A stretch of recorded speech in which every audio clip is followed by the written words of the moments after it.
Hello everybody. Hi, this is Dr. Gunjan. मैं gynecologist और fertility specialist हूँ, working in the area of Noida and Ghaziabad.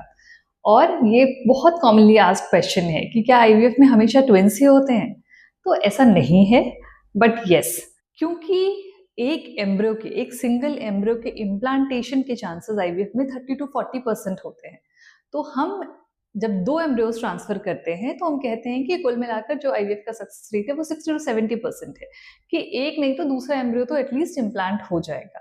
तो जब हम 2 एम्ब्रियोज ट्रांसफर करते हैं तो फिर ट्विंस के चांसेस अराउंड 30% हम कहते हैं कि चांसेस हैं कि ट्विन प्रेगनेंसी भी हो सकती है। पर अगर किसी को सिंगल प्रेगनेंसी ही चाहिए, जैसे कि अगर किसी के ऑलरेडी एक बेबी है या फॉर एनी अदर रीजन अगर उनको सिंगल प्रेगनेंसी ही चाहिए, तो वैसे केसेस में हम जब IVF करते हैं, जब एम्ब्रियो बन के तैयार होता है तो उस समय हम एम्ब्रियो की बायोप्सी लेकर के उसमें PGTA कर सकते हैं, pre genetic testing for aneuploidy.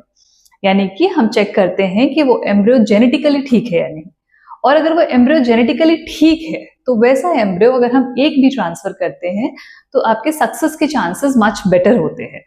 तो IVF में अगर आपको सिंगल प्रेगनेंसी ही चाहिए तो ऐसे केसेस में आप PGTA के लिए ऑप्ट कर सकते हो।